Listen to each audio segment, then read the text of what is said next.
ဟုတ်ကဲ့မင်္ဂလာပါဗိုလ်ချုပ်ကျမကတော့သူရိယနေအောင်မီဒီယာကသတင်းတောက်သတင်းဦးဖြစ်ပါတယ်ဒီကနေ့မှာတော့2020ရွေးကောက်ပွဲတဲ့ပတ်သက်ပြီးတော့နှစ်ဖက်စလုံးကိုမေးခွန်းထုတ်လိုပါတယ်ရှင်နှစ်ဖက်စလုံးဆိုတဲ့နေရာမှာပထမအဆုံးအနေနဲ့ NLD ပါတီကတာဝန်ရှိပုဂ္ဂိုလ်တွေကိုအရင်ဆုံးဒီနေရာကနေမေးခွန်းထုတ်လိုတာ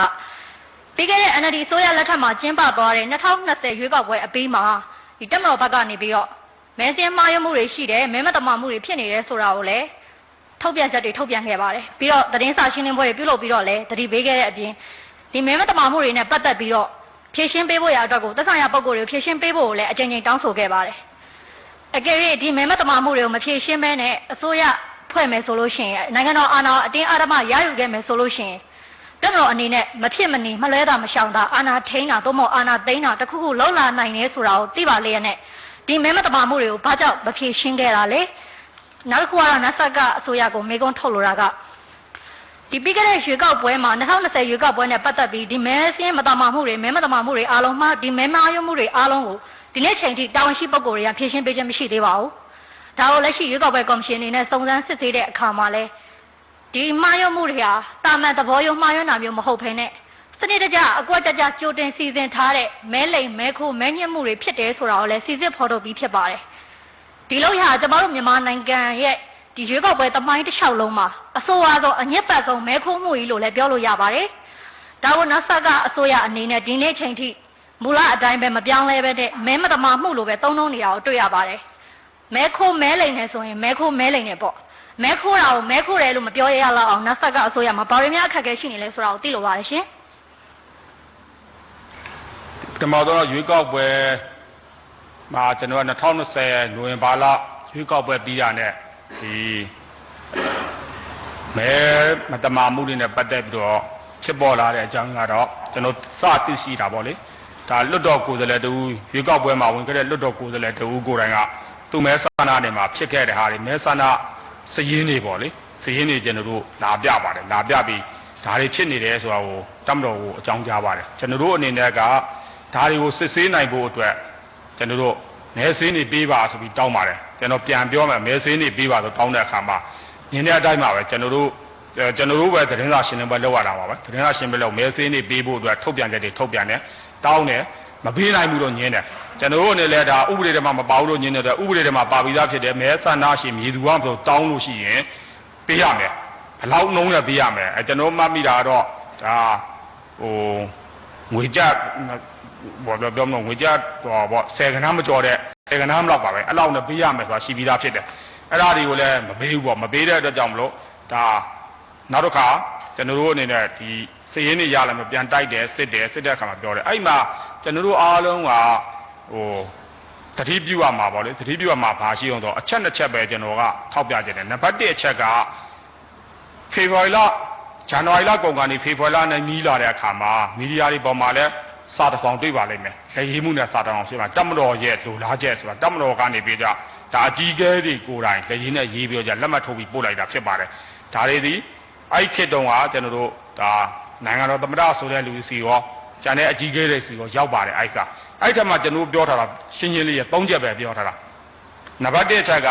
မဲမတမာမှုတွေဖြစ်နေတယ်မဲစင်းလွှဲမှမှုတွေဖြစ်နေတယ်။ဒါကြောင့်မလို့စစ်ပေးပါ။စစ်တဲ့အခါမှာတမတော်ကလည်းမစစ်ဘူးအစိုးရအနေနဲ့လည်းတစ်ခွက်တည်းမရှိဘူးတမတော်ရဲ့အစိုးရရဲ့ဂျာနေအဖွဲ့အစည်းရဲ့ပါတဲ့အဖွဲ့ပြီးစစ်ပေးပါအဲ့စာမှာကြည့်လိုက်ပါအဲ့ဒီတိုင်းပဲပါစစ်ပေးနံပါတ်2ပွဲကအဲ့စစ်နေတဲ့အချိန်မှာလွတ်တော်ကိုမခေါ်ဘဲနဲ့ခိတ္တဆိုင်းငံပေးပါစစ်ဆေးပြီးရင်တော့ဥပဒေတိုင်းဆက်လုပ်နံပါတ်3ဒါပဲကျွန်တော်တို့အနေနဲ့ဘာမှမပါဘူးအဲ့ဒီအချိန်မှာကျွန်တော်တို့မီဒီယာများအားလုံးလည်းသတိပြုဖြစ်ပါလိမ့်မယ်နိုင်ငံတိုင်းဒီနိုင်ငံတစ်ဝန်းလုံးမှာတချို့နေရာတွေမှာမဲစင်းတွေစစ်ဆေးဖို့ဆိုပြီးတော့ကျွန်တော်တို့ကွန်ပျူတာတွေမဲစင်းတွေစစ်ဆေးဖို့ဆိုပြီးကွန်ပျူတာတွေကျွန်တော်တို့ယူလာတာတွေ့ရပါလိမ့်မယ်။ကျောင်းတွေမှာကွန်ပျူတာတွေစုပါတယ်။ကျောင်းတွေမှာကွန်ပျူတာတွေစုပြီးတော့ဒါဖေဖော်ဝါရီလ1ရက်နေ့မတိုင်ခင်2ရက်3ရက်4ရက်လို့ပေါ့ဗျာ။မဲစင်းတွေစစ်ဆေးဖို့ဆိုပြီးအတန်တွေထွက်လာပါသေးတယ်။အတန်တွေထွက်လာရင်နောက်ပြီးရင်ကျွန်တော်တို့နီးလာတဲ့အချိန်မှာ1ရက်2ရက်အတွင်းမှာဒါတွေမဟုတ်တော့ပြန်ပျောက်သွားပြန်။ဒီမှာလည်းဘာတွေဖြစ်နေလို့ဆိုတော့လွတ်တော်တော့ဒါသူတို့အတိုင်းဝိုင်းတွေဖြစ်တယ်ဗျလွတ်တော်တော့ခဏခေါ်မယ်ပြီးရင်လွတ်တော်ဖွင့်တဲ့ဟာလေးလောက်လိုက်မယ်ပြီးရင်တော့ဒါမဲစင်းစစ်ဆေးဖို့အတွက်ဆိုင်းငံမယ်2ပတ်လောက်ဆိုင်းငံမယ်မဲစင်းစစ်မယ်ဆိုပြဒါတွေကအကုန်ပျောက်သွားပြီနေခင်းညနေပိုင်းမှာဒီအစီအစဉ်ပေါ့ဗျာလွတ်တော်ဒီတိုင်းပဲကျင်းပမယ်ပြောရှင်းပြောရင်တော့ လွတ်တော်ဒီတိုင်းပဲကျင်းပမယ်နိုင်ငံတော်ရဲ့တာဝန်တွေကိုနိုင်ငံတော်ရဲ့အာဏာကိုဒါမဲလိမ့်နေမဲခိုးခိုးငါတို့ပဲယူမယ်ဆိုတဲ့ဟာမျိုးနဲ့လုပ်တဲ့အချိန်မှာဒီဖေဖော်ဝါရီလ1ရက်နေ့ကိစ္စဖြစ်ပေါ်လာခြင်းဖြစ်ပါတယ်အဲ့တော့သူတို့အနေနဲ့ဒီကြားထဲမှာပြောတဲ့အခါထဲမှာစစ်ဆေးဖို့ဆိုတဲ့ဟာတွေထဲမှာပေါ့နော်စစ်ဆေးဖို့ဆိုတဲ့ဟာတွေမှာအုပ်စုနှစ်စုကွဲနေရတယ်ရှိပါတယ်စစ်ဆေးဖို့ကျွန်တော်အချိန်တိုင်းလဲဘယ်သူတွေကဘလို့ဆိုတာတော့ကျွန်တော်အချိန်တိုင်းထုတ်ပြပါမယ်ဘယ်သူတွေကဘယ်နေရာမှာစစ်ဆေးခြင်းလဲဘယ်သူတွေကတော့မစစ်ဆေးခြင်းဘူးဆိုတာတက်တက်လေးပြောတိတိလေးပြောရရင်တော့ပါတီထဲမှာရှိနေတဲ့သူတွေအနေနဲ့သူတို့ရဲ့ပါတီရဲ့တိတ်ခါအရာစစ်ဆေးခြင်းနေတယ်သို့တော့အစိုးရအဖွဲ့ထဲမှာရောက်နေတဲ့အဲ့ဒီအဖွဲ့တွေအနေနဲ့ကအစစ်ဆေးမခံကြဘူးဘာလို့အစစ်ဆေးမခံကြလဲဆိုတော့အဲ့ဒီမဲမတမာမှုတွေကိုသူတို့ကိုယ်တိုင်လုပ်ခဲ့တာသူတို့ညွန်ကြားချက်နဲ့သူတို့ကိုယ်တိုင်လုပ်ခဲ့တာဖြစ်တဲ့အတွက်အသေးအံကာကွယ်တာမျိုးဖြစ်တယ်စစ်လိုက်ပြီဆိုရင်လည်းတွေ့မယ်စစ်လိုက်လို့တွေ့ပြီဆိုလို့ရှိရင်ကျွန်တော်ပြောရမယ်ဆိုတာအဲ့ပါတီဒီမြန်မာနိုင်ငံမှာနိုင်ငံရေးအရလုံးဝကိုလှုပ်ရှားလို့မရတော့ဘူးဘာဖြစ်လို့တော့မဲလိမ့်မဲခိုးတဲ့ပါတီဆိုတာလုံးဝသမိုင်းတွင်သွားပြီဖြစ်တယ်လှုပ်ရှားလို့မရတာဖြစ်တဲ့အတွက်ကြောင့်မလို့ပြောရရင်တော့ဟိုပေါ့နော်အကြောင်းချင်းရာအရာပြောရရင်တော့တမတော်ကိုဘောနော်အဲ့ဒီအချိန်မှာတွေ့ပါလိမ့်မယ်တမတော်ကိုပြောနေတဲ့စကားတွေတမတော်ကိုအာဏာမသိမ့်သိမ်းအောင်ကိုလုပ်တာစမ်းနာအောင်လုပ်တယ်လို့ပဲကျွန်တော်ယူဆတယ်အာဏာမသိမ့်သိမ်းအောင်လဲစွပေးနေတော့ယူဆတယ်ဘာလို့သိမ်းရသိမ်းကြည့်ပါလားအဲ့ဒီစကားတွေခင်ဗျားတို့တကြားဘူးမှာသိမ်းအမိုက်ပဲသိမ်းတော့သိမ်းရသိမ်းကြည့်ပါလားဘာပြအဲ့ရမတိုင်ငင်းနိုင်သိမ်းရသိမ်းကြည့်ပါလားအားလုံးနဲ့တွေ့သွားမယ်ဓာရီကိုစွပေးနေတာဖြစ်တယ်အဲ့တော့နိုင်ငံရေးပါတီတရားဟာခုနပြောတဲ့မဲလိမ်မဲခိုးမှုကြောင့်ဆိုတဲ့မဲလိမ်မဲခိုးဆိုတဲ့ဟာကိုဖြစ်သွားပြီဆိုလို့ရှိရင်နိုင်ငံရေးပါတီတရားအနေနဲ့ရပ်တည်ခွင့်ရောတိတ်ခါပိုင်းရောက်ပြဒါကြောင့်မလို့သူတို့အနေနဲ့နော်အဖတ်ဆယ်လို့မရတဲ့အဖတ်ဆယ်လို့မရနိုင်တဲ့အကြောင်းအရာကိုအဖတ်ဆယ်လို့မရနိုင်တဲ့အကြောင်းအရာကိုနော်တမတော်ဆိုတဲ့ဟင်္ခတ်ဆုံးကိုမဖြစ်မနေခတ်မိအောင်ကိုလုပ်ပြီးအဖတ်ဆယ်တယ်လို့ပဲကျွန်တော်တို့မြင်တယ်နံပါတ်1အချက်နံပါတ်2အချက်ကတော့ကျွန်တော်တို့မဲမတမာမှုလို့ကျွန်တော်တို့သုံးဆွဲခဲ့ပါတယ်ခုချိန်ထိလဲနိုင်ငံတော်အကြီးအကဲအနေနဲ့လဲမဲမတမာမှုပဲသုံးဆွဲခဲ့ပါတယ်ဒါတော့ကျွန်တော်တို့ဘာကြောင့်သုံးဆွဲခဲ့ရအောင်ဆိုတော့နိုင်ငံရေးပါတီချင်းများအတိုက်ခံနိုင်ငံရေးပါတီဆိုရင်တော့ဒါဒီမဲမတမာမှုဆိုတဲ့အသုံးလုံး30အကြောင်းမရှိဘူးဒီပြည့်နိုင်ငံရေးပါတီလည်း30အကြောင်းရှိတယ်သို့တော့တတ်မတော်ဒီကျွန်တော်တို့က institution တစ်ခုဖြစ်ပါတယ်မြန်မာနိုင်ငံမှာလွတ်လပ်ရေးစတဲ့ဂျိုးပန်းစဉ်ကာလကတည်းကပေါ်ပေါက်လာတဲ့ဒါအဖွဲ့အစည်းတစ်ခုဖြစ်တယ်ဒီအဖွဲ့အစည်းတစ်ခုအနေနဲ့ကကျွန်တော်တို့ဒီဘယ်လိုပဲပြောဒါ